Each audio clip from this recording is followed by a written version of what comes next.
theanswer.com, on the AM560 mobile app, on your Alexa-powered smart speaker, and on TuneIn, iHeart, and on Odyssey. Now, from the Signature Bank Studios. This is Chicago's Morning Answer with Dan Proft and Amy Jacobson on AM 560. The Answer.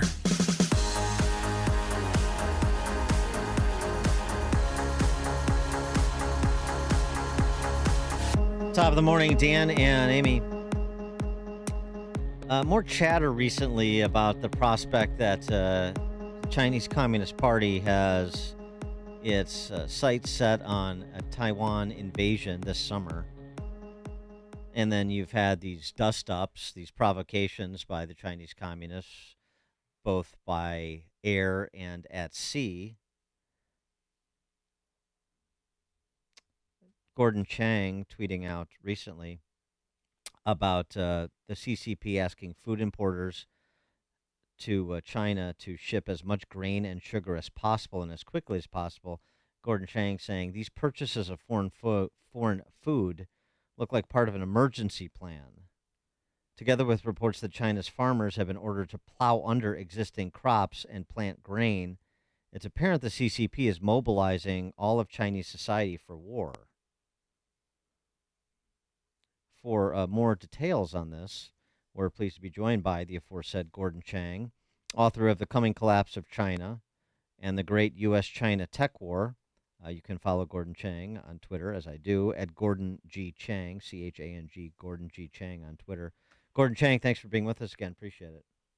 Oh, well, thank you so much, Dan and Amy. So develop that for us a bit more, these foreign food purchases, and where exactly President Xi and the Communist Party is right now versus maybe where they were, at the beginning of the spring. Well, normally there are a number of bureaucratic requirements that have to be met in order to import foreign food, and sometimes it can be extremely difficult. But with regard to certain countries like Brazil, China is now scrapping all of those requirements and actually encouraging certain producers to export food to China. This comes, as I mentioned, with this extraordinary campaign across the country to plow under even existing crops in order to plant grains. And this really is an indication that something is up. We know from other aspects of Chinese society that they are mobilizing for war. So, for instance, an entrepreneur making medical equipment for the civilian sector told me last July that Communist Party cadres had ordered him to convert his factory lines in China to make items for the Chinese military. And these items went out to a number of private factory owners. So we know that the society is mobilizing for war, in addition to other factors that we have seen. So we've got to be extremely concerned.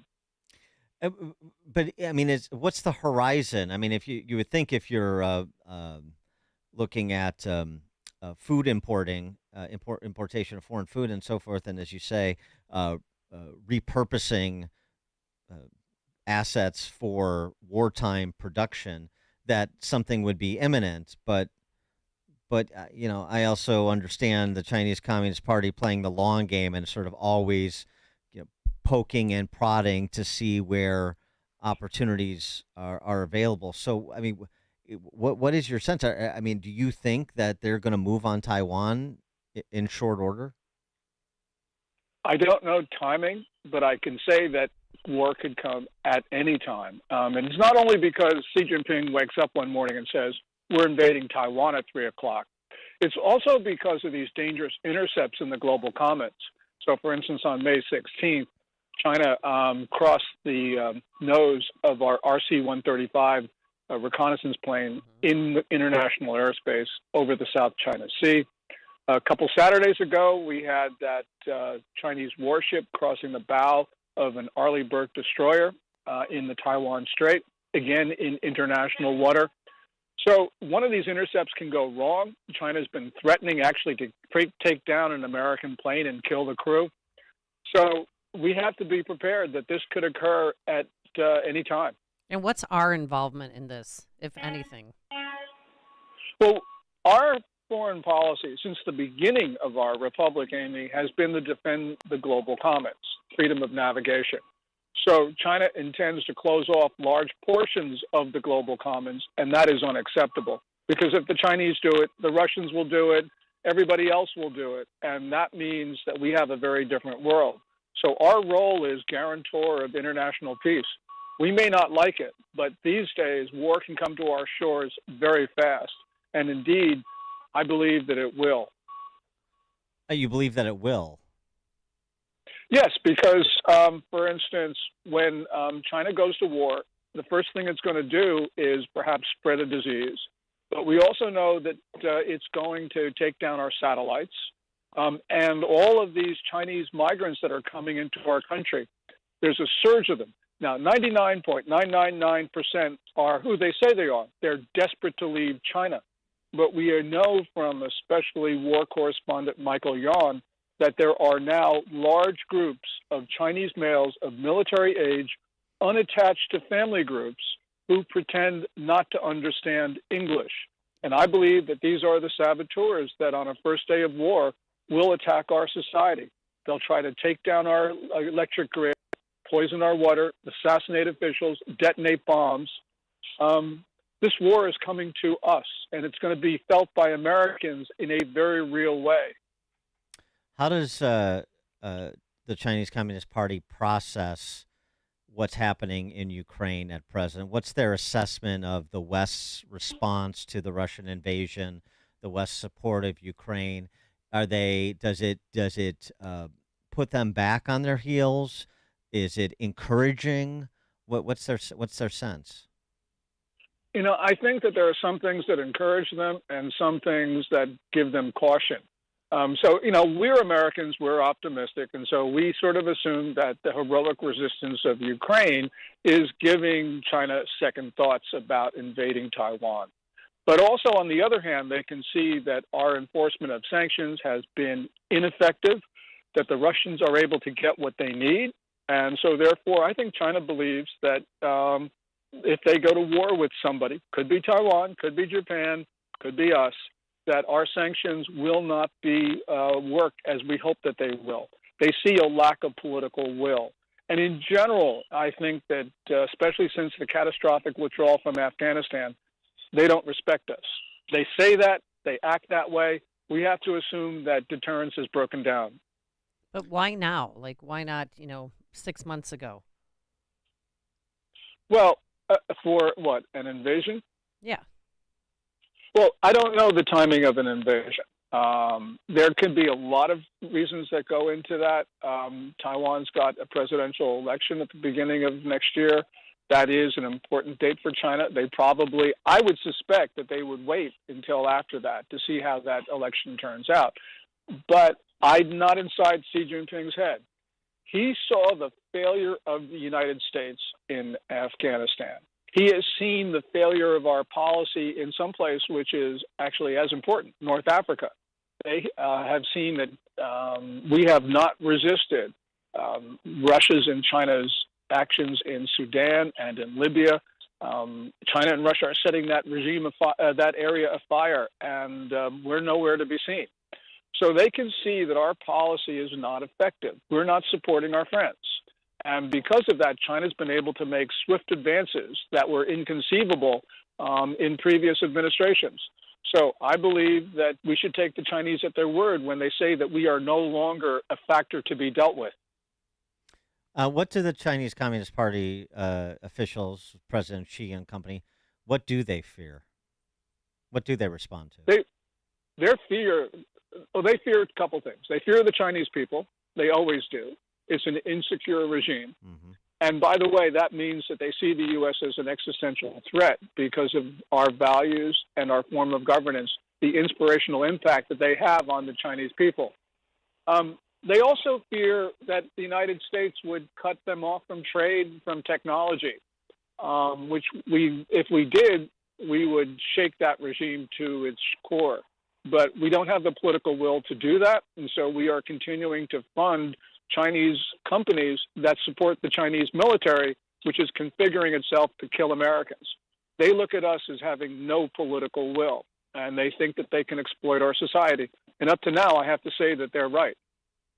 When you talk about America funding Chinese Communist Party affiliated companies that provide the technological heft for the Chinese Communist military. Specifically, what do you mean? What could be done if there was the political willpower to do it in that realm? We have a lot of investment into China's AI sector.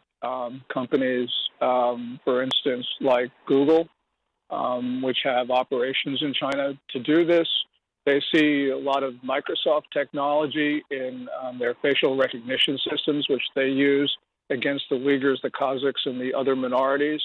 And what we could do is just prohibit that. The president has the authority under the International Emergency Economic Powers Act of 1977, or in the alternative, the Trading with the Enemy Act of 1917, to cut off this flow of technology to China. And the president right now is not willing to use it. Well, I mean, maybe it's because we're seeking to emulate the Chinese communists. The story out by Vice, Department of Homeland Security in 2018, our Department of Homeland Security, sought to develop a method for assigning risk scores to social media users in an effort to identify disinformation efforts. The program was called Night Fury.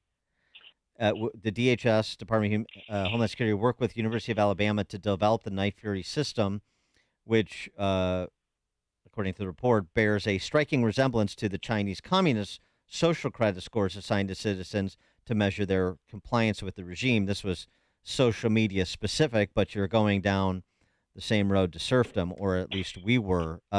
This is the disposition of the Department of Homeland Security in this country. So perhaps we don't seek to deter, we seek to emulate. Yeah, no comment. Bless you. Yeah, we shouldn't be doing that. There's no question about that.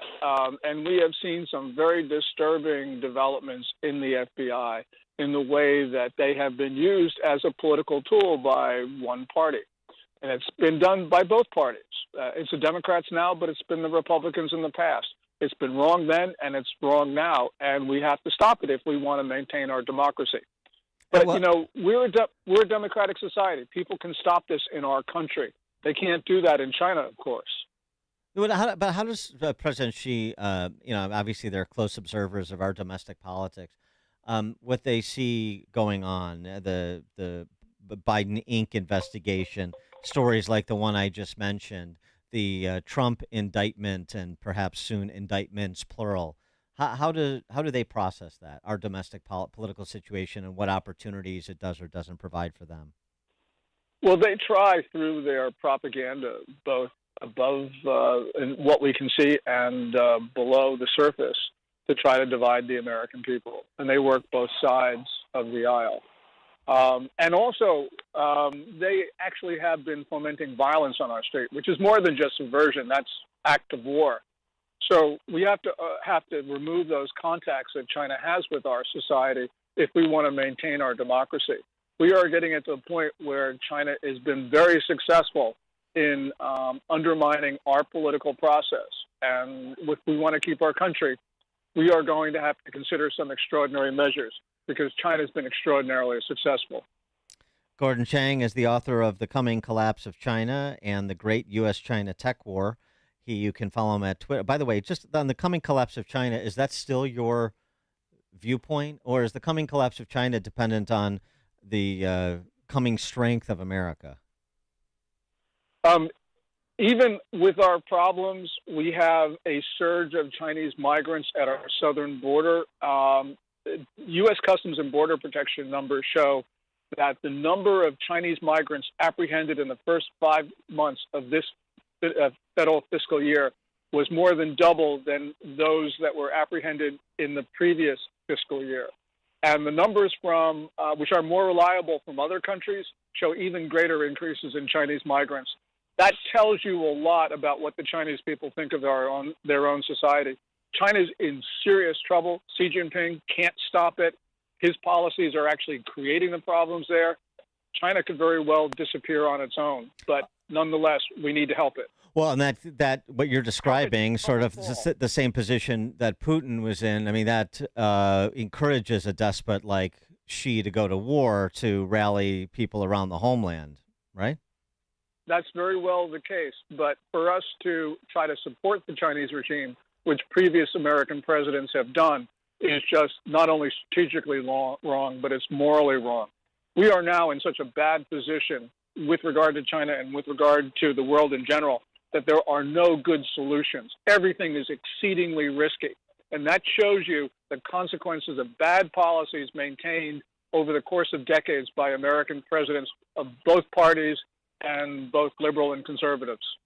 He is Gordon Chang. Follow him on Twitter, Gordon G. Chang. Gordon Chang, thanks as always. Appreciate it. Thank you so much, Dan and Amy. Thank you. And he joined us on our turnkey.pro answer line. You're listening to Chicago's Morning Answer with Dan Proft and Amy Jacobson.